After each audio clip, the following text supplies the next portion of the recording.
साथियों, तो पिछले क्लास में हम लोगों ने इंट्रोगेटिव सेंटेंस दो हिस्सों में बांटकर चला था, एक क्लोज एंडेड और दूसरा ओपन एंडेड। तो उसमें हम लोग क्लोज एंडेड में पढ़ रहे थे कि किस तरह से क्लोज एंडेड सेंटेंस का पैसिव ट्रांसफॉर्मेशन किया जाता है। हम लोगों का टॉपिक था इंट्रोगेटिव सेंटेंस। इंट्रोगेटिव में हम लोग चल रहे थे क्लोज एंडेड में। किसमें चल रहे थे? क्लोज एंडेड, यानी इसे कायदे से देखा जाए तो यस नो क्वेश्चन भी बोला जाता है।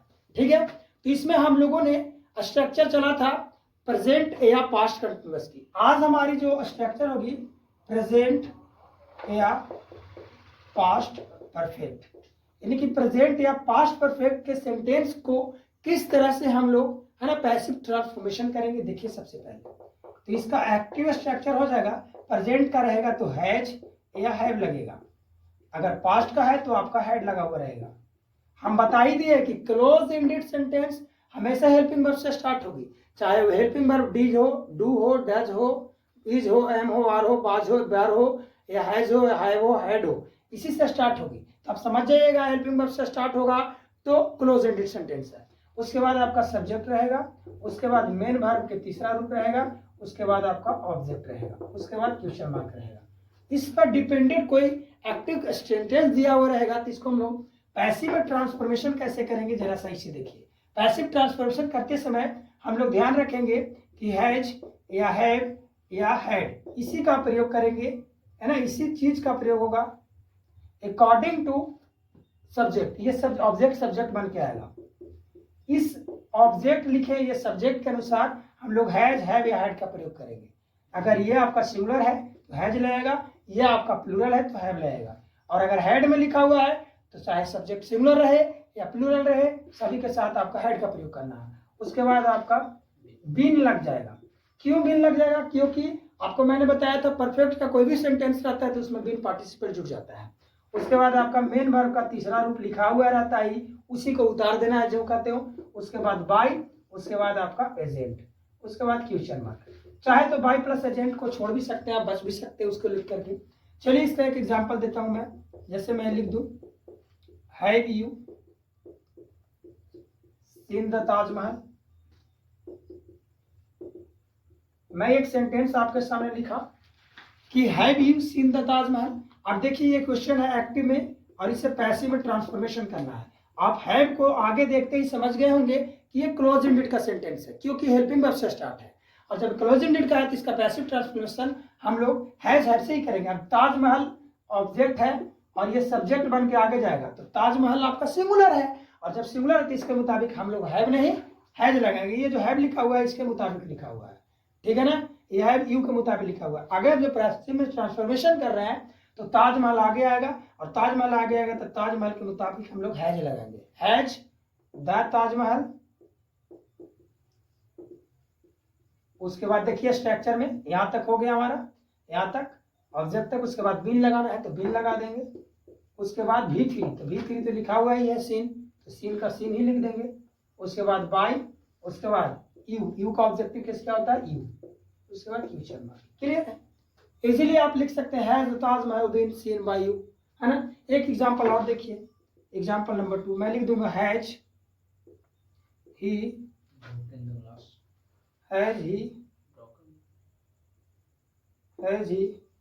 Broken the glass. चलो ये क्वेश्चन को ले लिया मैं, has he broken the glass. अब इसको हम लोग पीवी में बनाएंगे, पैसिव में चेंज करेंगे। देखिए हैज जब से स्टार्ट है तो द ग्लास ये आपका सिंगुलर है, जब ये आगे आएगा तो इसके अनुसार फिर भी हैज लगेगा, हैज द ग्लास। उसके बाद बीन पार्टिसिपल जुटेगा जो परफेक्ट में जुटता ही है। उसके बाद V3 ब्रोकन है ये, तो ब्रोकन का ब्रोकन लिखेंगे। चाहे तो आप बाय प्लस हिम लिख सकते हैं, नहीं तो आप क्वेश्चन मार्क देके छोड़ भी सकते हैं, कोई दिक्कत नहीं है, ठीक है। Has the glass been broken, चाहे तो आपका मर्जी है तो आप यहाँ पे बाय, है ना, ही का हिम लिख सकते हैं, नहीं भी लिखोगे तो कोई दिक्कत नहीं है। क्लियर है? एक एग्जांपल और मैं आपको बताता हूं, had you seen the ghost. मैं आपको क्वेश्चन एक दिया, had you seen the ghost, क्या आपने कहीं भूत देखा था? जब इसको चेंज करेंगे पैसिव में तो मैंने बताया था कि हैड हमेशा हैड ही रहेगा, चाहे यहाँ सिंगुलर हो या प्लूरल हो, तो हैड को हैड ही लिख देंगे, हैड, द घोस्ट आपका सब्जेक्ट बनकर आएगा आगे, द घोस्ट। उसके बाद इसमें बीन लगेगा, उसके बाद सीन V3 है ही तो सीन लिखा जाएगा, उसके बाद बाय, उसके बाद यू का यू ही लिखा जाएगा। इस तरह से आपका पैसिव ट्रांसफॉर्मेशन हो गया आपको इजी ढंग से। आप इसे देखिए, लिखिए, फिर मैं आपको आगे की बातों को बताता हूँ। अब देखिए हम लोग प्रेजेंट पास्ट खत्म, अब हमारा क्लोज एंडेड में फ्यूचर के जानते हैं हम लोग, फ्यूचर इंडेफिनिट का। फ्यूचर इंडेफिनिट का क्लोज एंडेड है तो इसका सबसे पहले एक्टिव स्ट्रक्चर को देखते हैं हम लोग।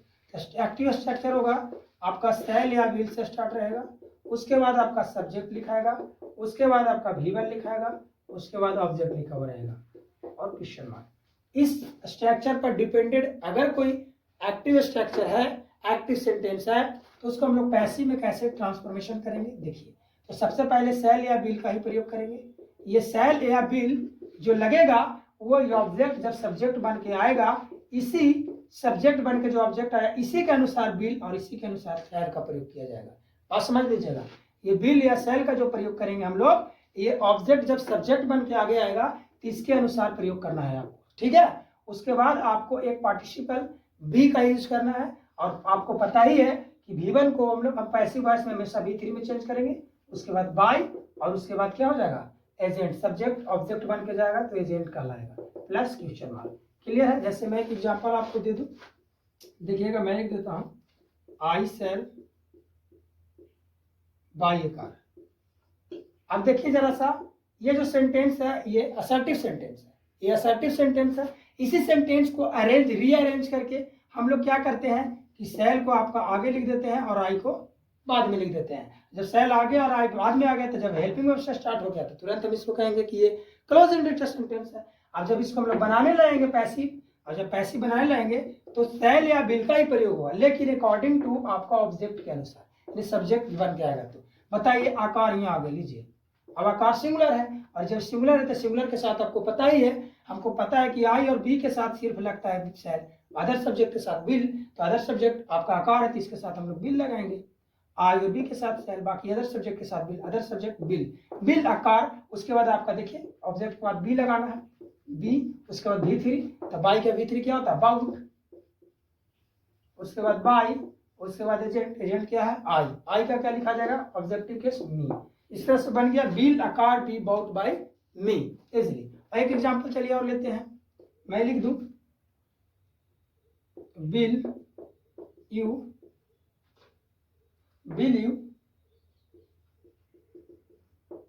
राइट महाभारत,